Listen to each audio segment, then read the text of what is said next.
नमस्कार, मी सरिता कौशिक. झिरो आवरच्या अत्यंत महत्त्वाच्या भागात आपलं स्वागत.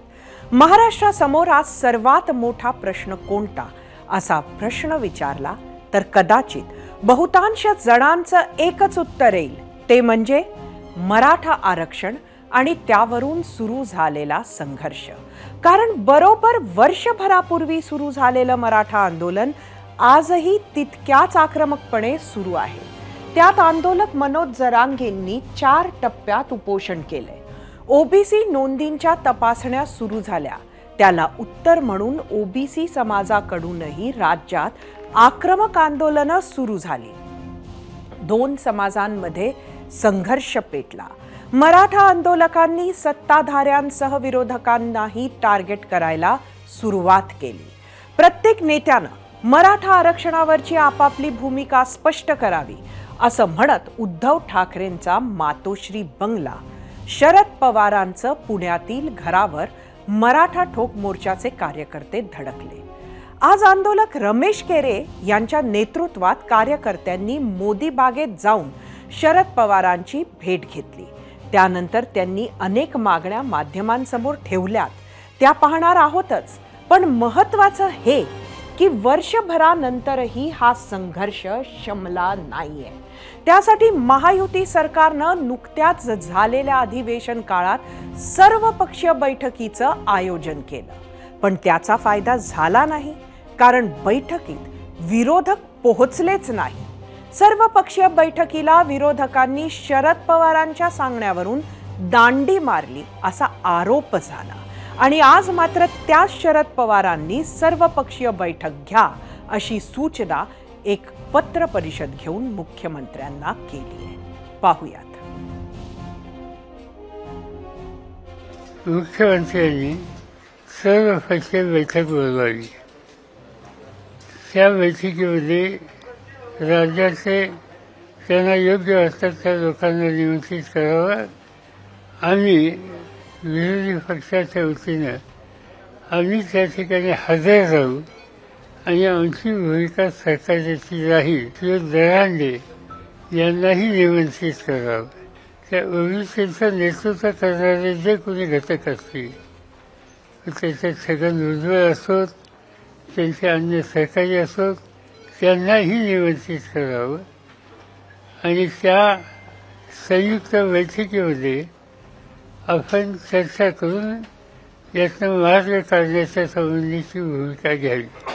50% वर आरक्षण द्यायचं हा अधिकार हा केंद्र सरकारकडे पार्लमेंटचा आहे.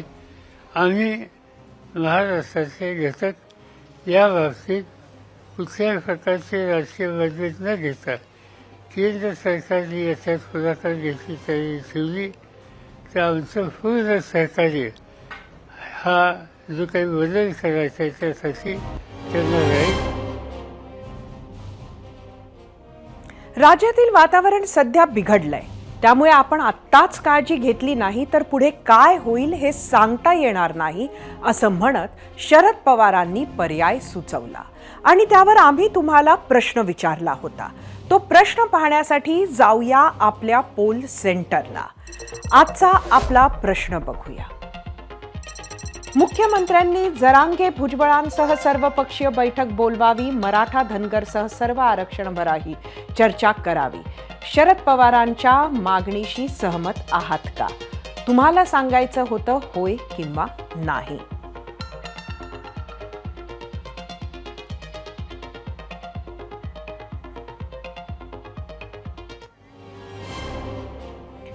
मागच्या सर्वपक्षीय बैठकीला विरोधकांच्या गैरहजेरीला खुद्द शरद पवारच जबाबदार आहेत असा आरोप झाला होता. आणि आता तेच शरद पवार जर पुढे येऊन सर्वपक्षीय बैठकीचं आयोजन करा असं म्हणत असतील तर त्यावर महायुतीतून प्रतिक्रिया येणार हे निश्चितच होतं. तसंच झालं. मुख्यमंत्री एकनाथ शिंदेंनीच सगळ्यात पहिला पलटवार केला. मागच्या बैठकीचं उदाहरण देत महाराष्ट्रासाठी ही बैठक किती महत्त्वाची आहे असं वक्तव्यही केलं. सर्वपक्षीय बैठक आम्ही बोलावली होती त्या बैठकीमध्ये संध्याकाळपर्यंत येणार सगळे म्हणाले, परंतु आले नाहीत। आणि या दुर्दैवाने या बाबतीमध्ये हे राज्यामध्ये जे काही दोन समाजामध्ये जो संघर्ष सुरू आहे हा थांबला पाहिजे। पवारसाहेब मला भेटले त्यावेळेस देखील पवारसाहेबांना मी हेच सांगितलं की असं कधीही आपल्या राज्यामध्ये पाहायला मिळालं नव्हतं। पवारसाहेबांची माझी चर्चा झाली आहे। हा जो हे सगळं शांत करण्यासाठी या राज्यातले सर्व जाती धर्माचे लोक गुण्यागोविंदाने राहण्यासाठी जे काय करावं लागेल ते आम्ही करू।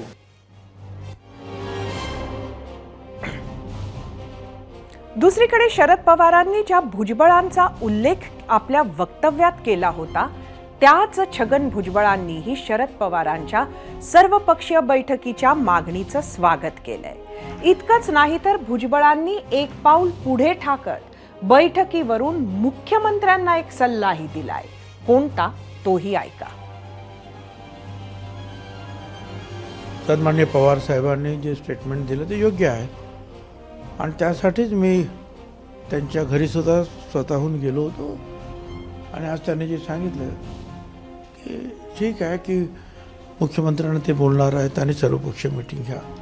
मुख्यमंत्र्यांना सुद्धा मी सांगणार आहे की सर्वपक्षीय मीटिंग म्हणजे फारच मोजक्या लोकांची घ्यावी ज्याच्यामध्ये मोकळ्यापणानं सगळ्या पक्षाच्या नेत्यांना बोलता येईल। उगीच 50 आणि 25 आणि 100 लोक बोलून मग त्याला जे काही योग्य न्याय त्या मीटिंगला मिळत नाही, कारण प्रत्येकाच्या डोळ्यासमोर निवडणूक आहे। कोणीही कुठल्याही समाजाची दुश्मनी घ्यायला मागत नाही। सर्वपक्षीय बैठकीचा उल्लेख करत असताना शरद पवारांनी आणखी एक नाव घेतलं होतं, ते होतं मराठा आंदोलक मनोज जरांगेंचं। सर्वपक्षीय बैठकीच्या नावाखाली सत्ताधारी आणि विरोधकांचं नाटक सुरू आहे असं म्हणत मनोज जरांगेंनी शरद पवारांसह विरोधकांनाही टोला हाणला। तर तिकडे ओबीसी नेते प्राध्यापक लक्ष्मण हाकेंनी शरद पवारांच्या भूमिकेचं स्वागत केलंय। पाहूयात। हे मराठ्यांसाठी नाटक चालू आहे, हमेशा नाटक चालू आहे हमेशा। शरद पवारांवरती मग आपला विश्वास नाही का या भूमिकेवर? अरे काय यांचं चाललंय राव, एक म्हणतं विरोधी पक्ष येत नाही, एक म्हणतं सत्ताधारी येत नाही, हे आता किती दिवस चालणार आहे? छगन भुजबळ म्हणतायत की ओबीसी मध्ये आरक्षण देणं शक्यच नाही किंवा आरक्षणाची जी आहे मर्यादा ती वाढवणं देखील शक्य नाही, काय वाटतं? ते काय म्हणतात ओबीसीतून शक्य नाही म्हणतं, घरी सगळ्या स्वारीची शक्य नाही म्हणतं, घरीत कुणबी नोंदी रद्द करा म्हणतं, घरीत म्हणतं सगळ्या स्वारीची अंमलबजावणी रद्द करा। ते एकदम पागल झालेले, त्याचं मनावरच घेत नाहीत आम्ही। खरं तर सर्वपक्षीय नेत्यांची बैठक, ओबीसी आंदोलकांची आणि मराठा समाजाच्या आंदोलकांची बैठक मुख्यमंत्र्यांनी बोलवावी या शरदचंद्रजी पवारांचं मी थोड्या एक सर्टन लिमिटपर्यंत मी त्यांचं स्वागत करतो। गेल्या 2 वर्षापासून या महाराष्ट्रामध्ये सर्वपक्षीय बैठकांचा फार्स चालू आहे। आउटपुट तर काहीच होत नाही, आंदोलनं उभी राहतात, निवडणुका येतात जातात आणि आरक्षणाचा या वातावरणाचा फायदा अनेक पक्ष उचलतात। त्यामुळं या आरक्षणाकडं राजकीय अजेंडा म्हणून पाहू नये, तर कॉन्स्टिट्यूशनला काय अपेक्षित आहे या दृष्टिकोनातून या ओबीसीच्या आरक्षणाकडे पाहावं। मुख्यमंत्र्यांचं उत्तर, त्यानंतर भुजबळांचा सल्ला, दोन्ही आंदोलकांची प्रतिक्रिया पाहता महाराष्ट्रात लवकरच सर्वपक्षीय बैठक होईल आणि त्यात सर्व आरक्षण प्रश्नावर प्रत्येक पक्षाची एक स्पष्ट भूमिका तरी पुढे येईल। आता पुन्हा एकदा पुण्यात जाऊयात। जसं मी सुरुवातीलाच म्हणाले की रमेश केरे पाटलांच्या नेतृत्वात मराठा ठोक क्रांती मोर्चानं नेत्यांची घरं गाठायला सुरुवात केली। जबाब दो असं म्हणत नेत्यांच्या घरासमोर आंदोलनं केली। त्यातच त्यांनी आज शरद पवारांची भेट घेतली। त्यानंतर नेते रमेश केरे पाटील यांनी बैठकीत कोणती मागणी केली आहे हे माध्यमांसमोर सांगितलं, ते पाहूयात। पवार साहेबांनी या ठिकाणी त्यांच्या पक्षाची भूमिका या ठिकाणी स्पष्ट केली। त्यांनी सांगितलं की ओबीसी बांधवांच्या आरक्षणाला धक्का न लागता मराठा समाजाला आरक्षण द्यावं, आमच्या आरक्षणाला त्यात पाठिंबा राहील। पण पवार साहेबांनी या ठिकाणी स्पष्ट सांगितलं की मराठा समाजाला जर ओबीसी मधून आरक्षण भेटत असेल तर बाकीचा समाज या ठिकाणी नाराज होईल। तुम्हाला मी सांगू इच्छितो की मराठा क्रांती ठोक मोर्चानं जी मोहीम हातामध्ये घेतली होती त्या मोहिमेच्या माध्यमातून आज आमचं आंदोलन या ठिकाणी समाप्त झालेलं आहे। आता एकीकडे केरे पाटील बाहेर आले आणि म्हणाले की शरद पवारांचे म्हणणे आहे की ओबीसीतून मराठा आरक्षण देता येणार नाही. पण अगदी थोड्याच वेळात पत्र परिषदेत शरद पवारांनी मात्र केरे पाटलांशी या विषयावर चर्चाच झाली नसल्याचं स्पष्ट सांगितलं. मुंबई पुण्यात मराठा ठोक क्रांती मोर्चाचे कार्यकर्ते नेते मंत्र्यांचे दरवाजे ठोठावत असताना मराठा आंदोलक मनोज जरांगे आता थेट निवडणुकीच्या रिंगणात उतरून लढा देण्यासाठी सज्ज झाले आहेत. बैठका सुरू असून दौरेही जोरात सुरू आहेत. तब्येत बरी नसल्यामुळे रात्रभर पुण्यात उपचार घेतल्यानंतर जरांगे पाटील आज नगरच्या शांतता रॅलीत सहभागी झाले होते. दरम्यान एबीपी माझाच्या प्रतिनिधींनी जेव्हा निवडणूक लढवण्यासंदर्भात त्यांना प्रश्न विचारला तेव्हा जरांगे नेमके काय म्हणाले पाहूयात. विधानसभा लढाईच्या तुम्ही तयारीत आहात, काय नेमकी तयारी केली आता? 29 तारखेला क्लिअर करतात ना, आता सांगायचं नसतं, राजकारणातले डाव सांगायचे. निर्णय झालाय का पण निवडणूक लढवण्याचा? 29ला फायनल होणार.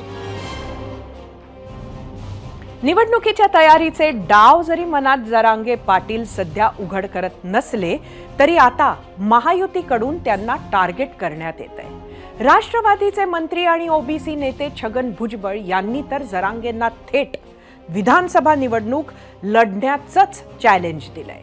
तर जरांगे हे सतत भाजपवर टीका करतात पण महाविकास आघाडीवर बोलत नाहीत. ते फक्त राजकारण करत असल्याची टीका भाजप नेते नितेश राणेंनी केली आहे. आम्ही 288 उमेदवार उभे करू. अरे 88 तर उभे कर, 288 कुठून करतो? 288 मध्ये 8 तर निवडून आण, मैदानात ये, निवडणुका लढाव, हिंमत असेल तर. चॅलेंज आहे माझं, 288 उमेदवार उभे करून दाखव. काल परवा म्हणे त्याला बोलता बोलता भोवळ आले. आम्ही सांगू परमेश्वरा त्यांना मोठं आयुष्य दे आणि बुद्धी सुद्धा दे, प्लीज प्लीज. मराठा आरक्षणावरून सुरू झालेलं आंदोलन मराठा समाजावरून आता पाडापाडीवर गेलेलं आहे. हे मराठा समाजाला पण मान्य नाही. समाजाचा तुम्ही अगर नेतृत्व करायला प्रयत्न करत असाल तर समाजाबद्दल बोला ना, राजकारण कशाला करता? निवडणुका कशाला पाहिजेत तुम्हाला? राजकारणाची भाषा कराल तर राजकारण आणि निवडणुकीच्याच माध्यमातून उत्तर दिलं जाईल, हे लक्षात ठेवा. वर्षभरापासून राज्यात धुमसत असलेला मराठा आणि ओबीसी आरक्षणाचा तिढा, त्यातच आता येऊ घातलेली विधानसभा निवडणूक. गेल्या खेपेला ह्या आणि इतर अनेक विषयांमुळे फटका बसला असे वाटत असताना सगळेच पक्ष सावध झाले. सगळेच लवकरात लवकर जागा वाटप पूर्ण करून उमेदवार घोषित कसे करता येतील या कामाला लागले. आणि त्यातच आज दोन्ही बाजूनं मोठी माहिती पुढे आली आहे.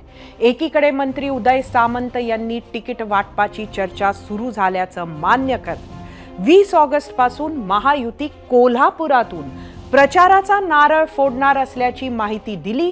तर दुसरीकडे 8 ते 10 दिवसात महाविकास आघाडीचे जागा वाटप पूर्ण होणार असल्याची माहिती सुप्रिया सुळेंनी दिली.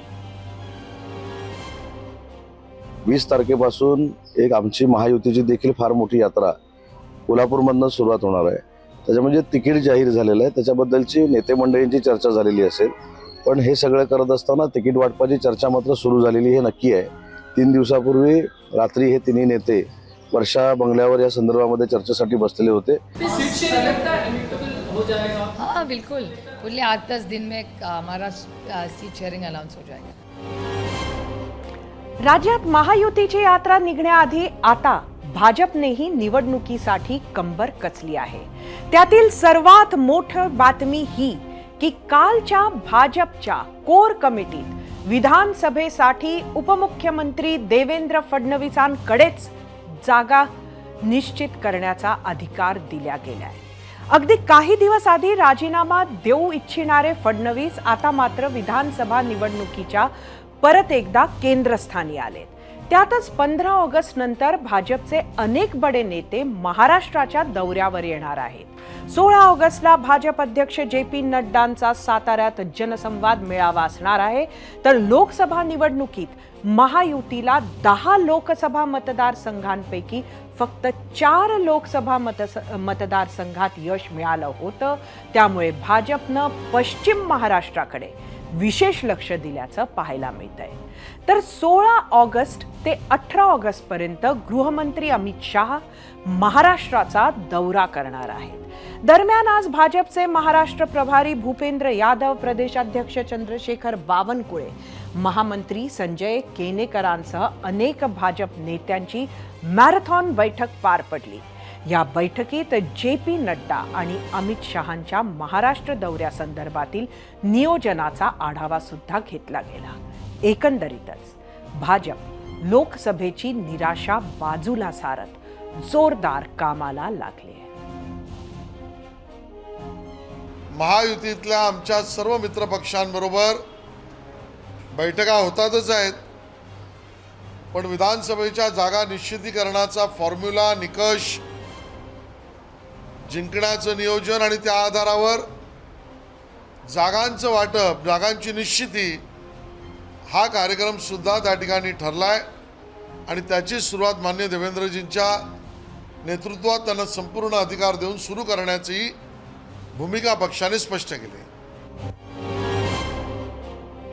भाजपची तयारी जोरात सुरू असताना संघाच्या नागपूरमध्ये भाजप आणि काँग्रेसमध्ये पोस्टर वॉर रंगलाय. देवेंद्र फडणवीसांच्या दक्षिण पश्चिम नागपूरच्या मतदारसंघात भाजपच्या वतीनं फडणवीसांनी केलेल्या कामाचा लेखाजोखा पोस्टरच्या माध्यमातून मांडण्यात आलाय. फडणवीस यांनी महाराष्ट्राच्या चरणी वाहिलेल्या 53 सेवा अशा आशयाचे शेकडो पोस्टर्स लावण्यात आले, खास त्यांच्या 53व्या वाढदिवसाच्या निमित्तानं. त्यामध्ये रायगड पुनर्विकास निधी, बुलेट ट्रेन, समृद्धी महामार्ग, कोस्टल रोड, जलयुक्त शिवार, गृहमंत्री म्हणून नक्षलवाद्यांविरोधात भक्कम कारवाई अशा कामांचा उल्लेख आहे. आणि या पोस्टर विरोधात काँग्रेसनंही पोस्टरनं प्रश्न विचारायला सुरुवात केली. मुंबईची बुलेट ट्रेन गुजरातच्या विकासासाठी केली का? नागपूर आणि पुणे मेट्रोमध्ये स्थानिक तरुणांना नोकऱ्या देता का?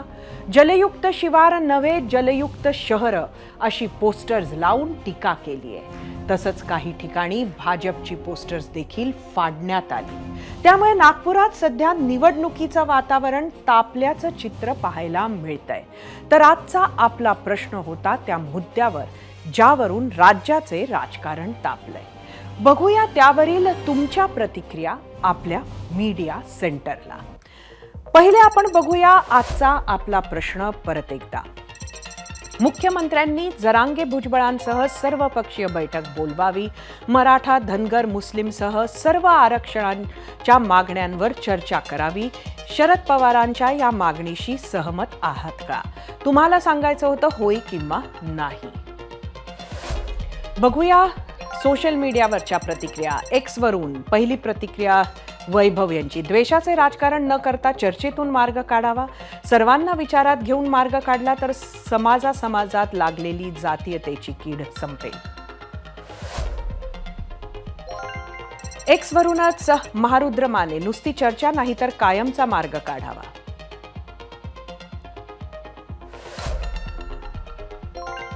यूट्यूबवरून श्रीकांत शेवगावकर. एकत्र बैठक घेऊन सर्व आरक्षण बंद करा.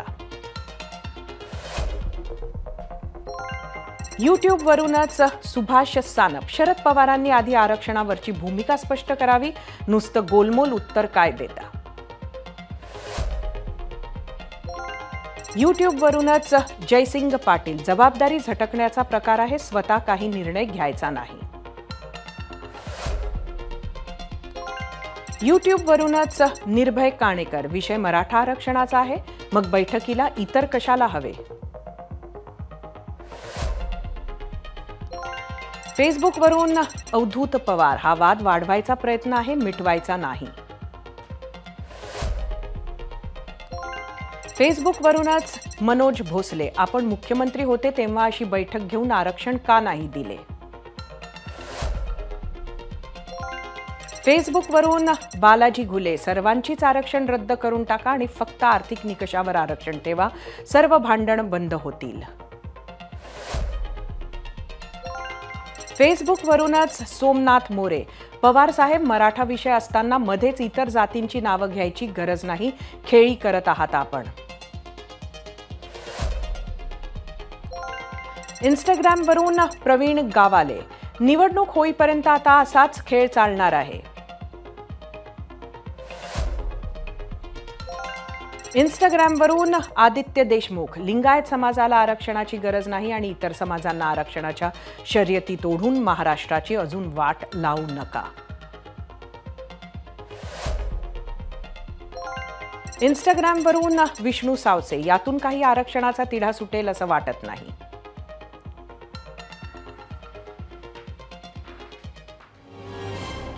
मराठा ओबीसी आरक्षणासंदर्भातल्या आरक्षणाच्या मुद्द्यावर आम्ही विचारलेल्या प्रश्नावर महाराष्ट्रानं दिलेला कौल पाहण्यासाठी जाऊया पोल सेंटरला.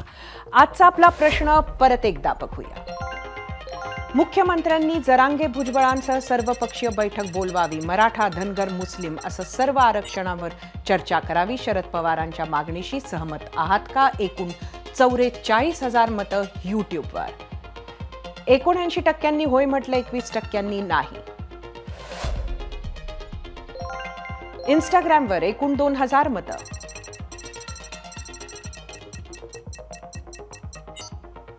%76 होय म्हटलंय, 24% नाही. फेसबुकवर 1,000 मतं.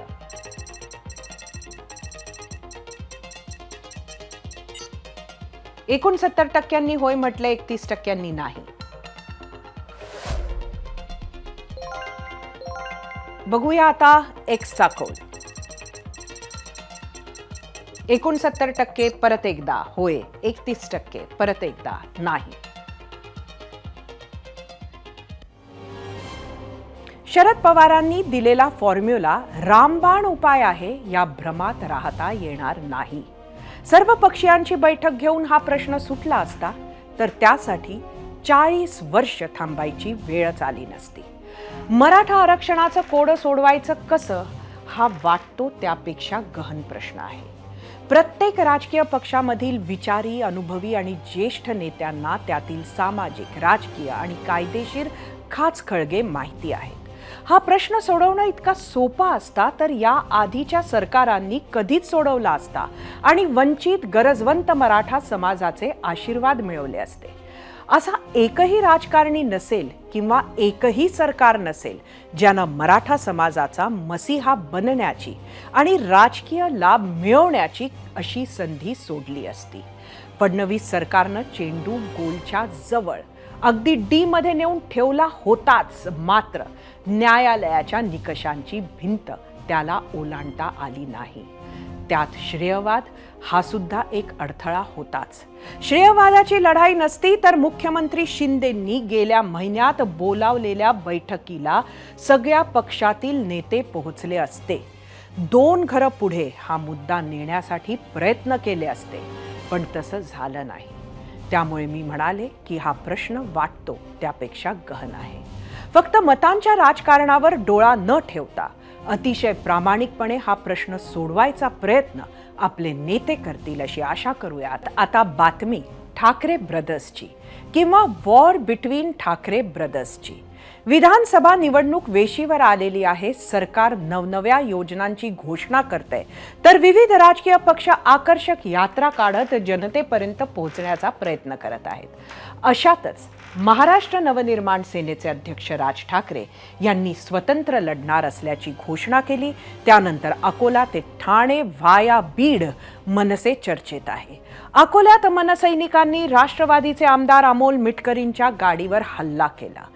त्यानंतर राज ठाकरेंच्या मराठवाडा दौऱ्यात मराठा आंदोलकांचा विरोध दिसला. पण बीडमध्ये उबाठा शिवसैनिकांनी एक पाऊल पुढे जात राज ठाकरेंच्या गाडीवर सुपाऱ्या भिरकावल्या. दोन्ही पक्षांचा DNA एकच असल्यानं त्याची अपेक्षित प्रतिक्रिया आली नसती तरच नवल. ठाण्यात आक्रमक मनसैनिकांनी थेट उद्धव ठाकरेंच्या गाडीवर शेण आणि बांगड्या भिरकावत उत्तर दिलं.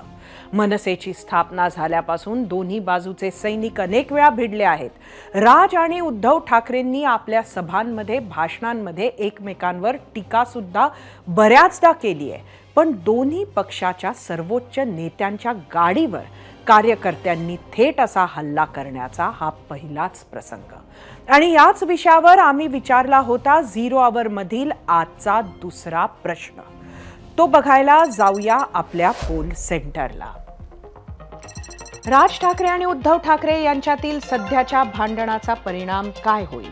दोघांचंही नुकसान, मनसेचा लाभ की उद्धव बाळासाहेब ठाकरे सेनेचा लाभ?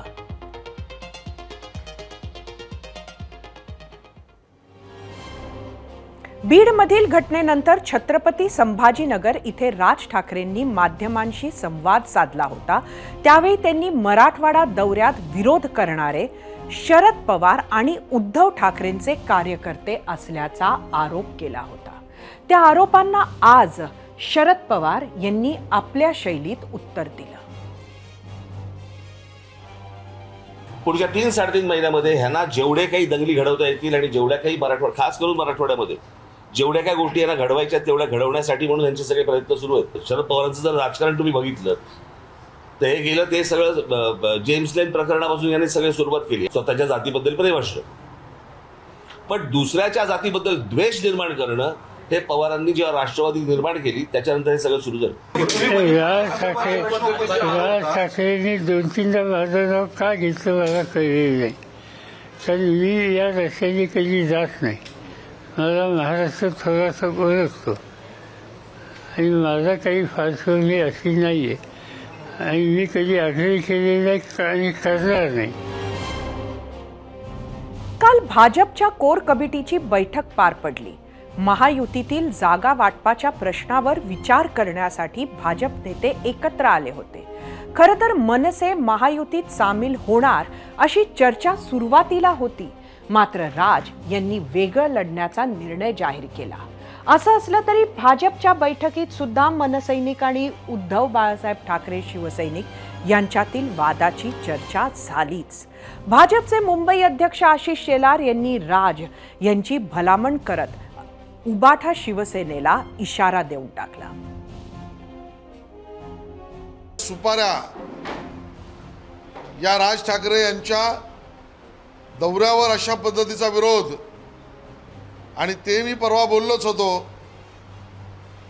की राज ठाकरे जोपर्यंत शांत आहेत त्यांना मी ओळखतो, त्यांचा स्वभावही मी ओळखतो, तोपर्यंत ठीक आहे. अन्यथा उद्धवजींच्या पक्षाची पळताभुई होईल आणि तेच झालंय.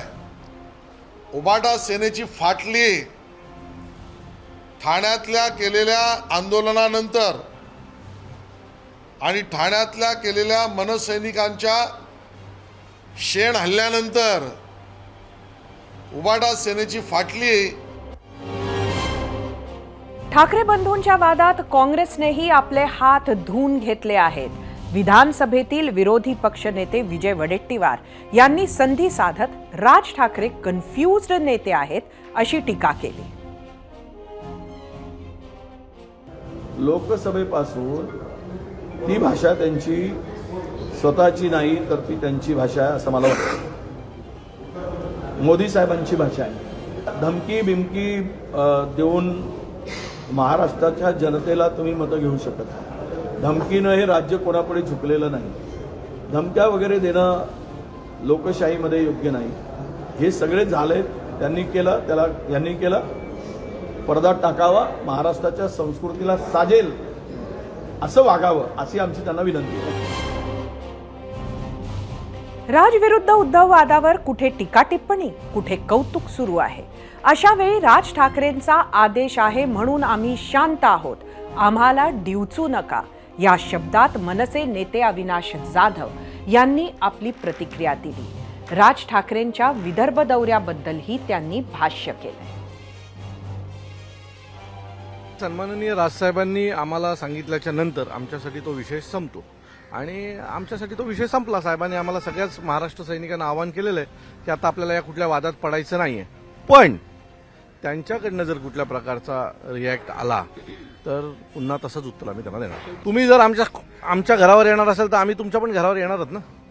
तुम्ही त्यामुळे ती एक जर तुम्ही बॉर्डर लाईन नीट ठेवलीत तर मला वाटतं ही गोष्ट घडणार नाही.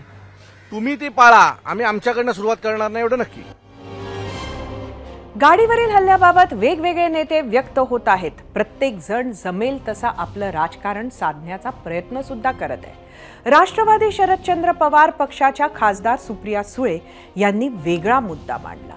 असे हल्ले होणे हे राज्याच्या गृह खात्याचं अपयश आहे असं म्हणत त्यांनी देवेंद्र फडणवीसांना लक्ष्य केलं. अमोल मिटकरी जी के गाड़ी पे कुछ हुआ, उसके बाद जितेंद्र आव्हाड जी के गाड़ी पे अटैक हुआ, उसके बाद ये उद्धव जी की घटना हुई. ये घटनाएं बढ़ती जा रही है. मेरा सिर्फ एक सवाल इस राज्य के गृह मंत्रालय से कि आपका इंटेलिजेंस क्या कर रहा है. It's a complete failure of Maharashtra home ministries intelligence, क्योंकि उद्धव जी को बहुत सिक्योरिटी है, जितेंद्र आव्हाड जी को सिक्योरिटी है, तो फिर सिक्योरिटी का क्या हुआ. फिर अगर ये लोग सेंसिटिव है, इश्यूज है, उनके साथ सिक्योरिटी चलती है, तो सिक्योरिटी को पहले पता नहीं था, इंटेलिजेंस को पहले पता नहीं था. It's a complete failure of the home ministry. Ubatha Shiv Sena विरुद्ध मनसेना असा सामना सुरू असतानाच खासदार संजय राऊत यांनी शिंदेंच्या शिवसेनेलाही छेडणं सुरूच ठेवलंय. त्याला निमित्त होतं संसदेत मांडलेल्या वक्फ बोर्ड विरोधातील विधेयकाचं. हे विधेयक मांडलं तेव्हा उबाठा शिवसेनेचे खासदार गैरहजर राहिले. मुस्लिम समाजानं उद्धव बाळासाहेब ठाकरे शिवसेनेला लोकसभेत एक गठ्ठा मतदान केलं. तरीही उद्धव बाळासाहेब ठाकरे शिवसेनेनं वक्फ विधेयकाला विरोध न करता गैरहजर राहणं पसंत केलं.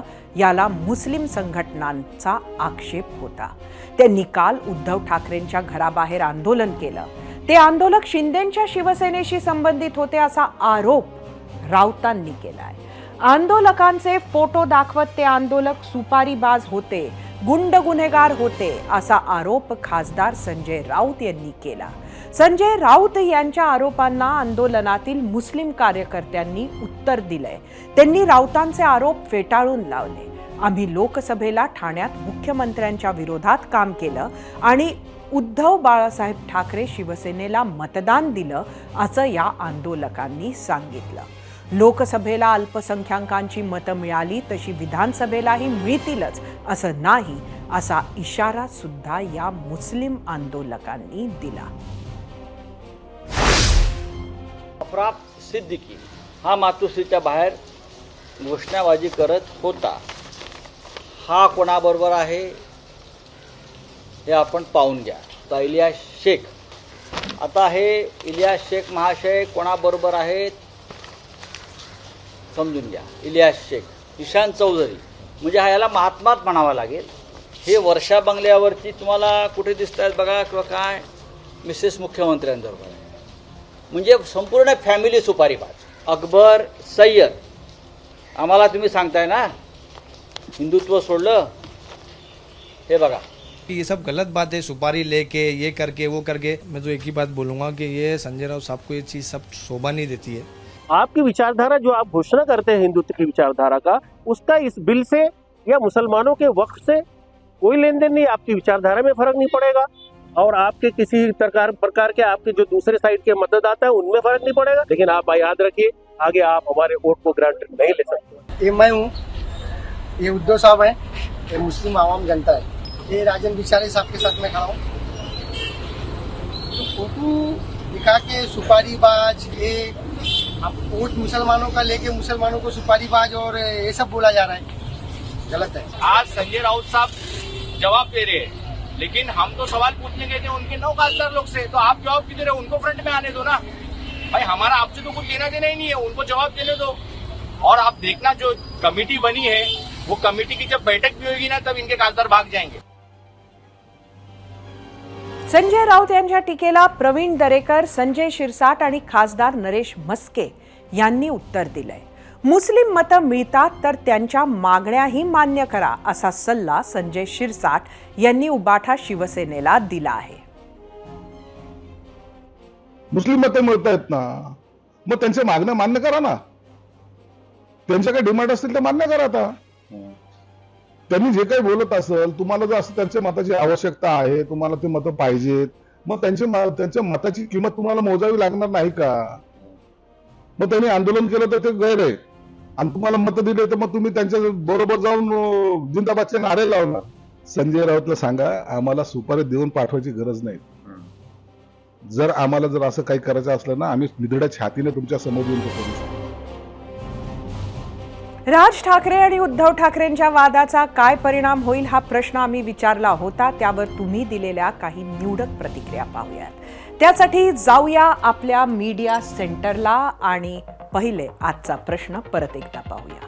राज ठाकरे आणि उद्धव ठाकरे यांच्यातील सध्याच्या भांडणाचा परिणाम काय होईल? बघूया सोशल मीडियावर काय आल्या आहेत प्रतिक्रिया.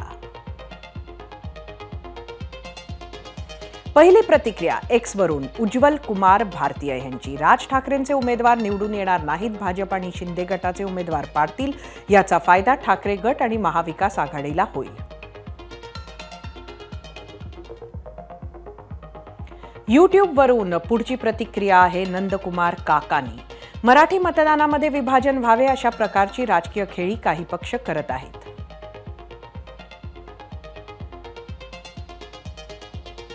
YouTube वरूनच नितीन कोकिळ. राज आणि उद्धव यांच्यामध्ये भांडण लावून पवार फायदा घेऊ पाहत आहेत.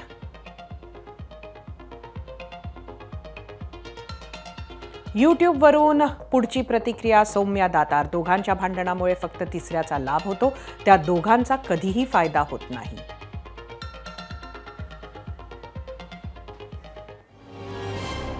या प्रश्नावर महाराष्ट्रानं दिलेला कौल पाहूयात. जाऊयात आपल्या पोल सेंटरवर. परत एकदा आजचा प्रश्न. राज ठाकरे आणि उद्धव ठाकरे यांच्यातील सध्याच्या भांडणाचा परिणाम काय होईल? 1,12,000 एकूण मतं YouTubeवर. 53% लोकांनी दोघांचंही नुकसान होणार असं म्हटलं, तर मनसेचा लाभ होईल असं म्हणणारे 12%, 35% म्हणणे उभाठा सेनेचा लाभ. इंस्टाग्रामवर एकूण 3,000 मतं. 62% म्हणणे दोघांचंही नुकसान, 18% म्हणणं मनसेचा लाभ, 20% म्हणतात उभाठा सेनेचा लाभ.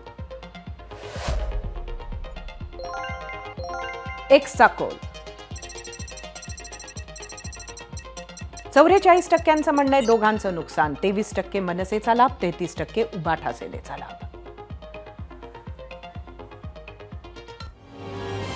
राज ठाकरे स्वबळावर लढणार ही घोषणा झाली आणि राज्यातील वातावरण काही प्रमाणात ढवळून निघायला सुरुवात झाली.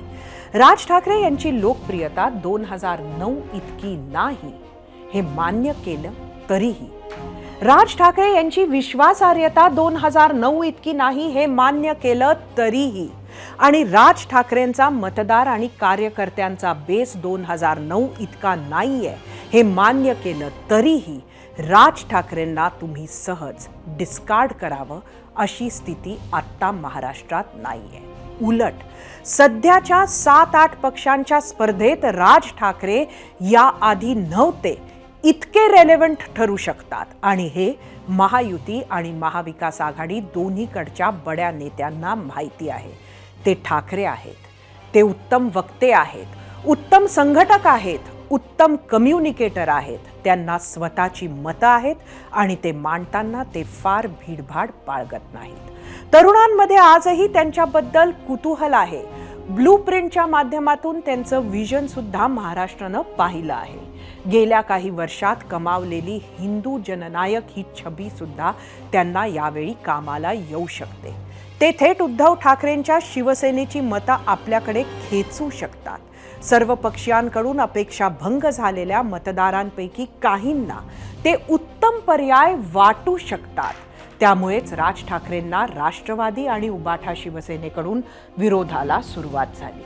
येत्या काळात असाच विरोध झाला आणि त्यात आणखी भर पडली तर नवल वाटू नये. राज यांच्यासाठी पुन्हा एक संधी दार ठोठावत आहे. राज ठाकरे काय करतात यावर त्यांचं, मनसेचं आणि या विधानसभेच्या निकालाचं भवितव्य ठरेल. रत्नागिरीतील देऊळमधील कातळ शिल्पाला अखेर संरक्षित स्मारक म्हणून घोषित करण्यात आलंय. राज्य सरकारच्या पर्यटन व सांस्कृतिक कार्य विभागानं तशी अधिसूचना जारी केली आहे. रत्नागिरीसह राजापूर तालुक्यात अश्मयुगीन कातळ शिल्प आहेत. या परिसराचं व्यवस्थापन आणि विकास करण्यावर पुरातत्व विभागाचा भर आहे. कातळ शिल्प परिसरातील 310 चौरस मीटर क्षेत्रफळ जागा संरक्षित करण्यात आली आहे. या कातळावर एकशिंगी गेंडा, गाढव, वानर, हरिण आणि पावलांच्या ठशांची चित्र रेखाटण्यात आली आहेत. निसर्गरम्य कोकणात जाण्यासाठी पर्यटकांकरिता हे नवे आकर्षण ठरेल अशी अपेक्षा व्यक्त केली जात आहे. या बातमीसोबतच 0 आवरमध्ये आज इथेच थांबूयात. उद्या संध्याकाळी 7:56 पुन्हा भेटूयात. पाहत रहा एबीपी माझा. एबीपी माझा, उघडा डोळे बघा नीट.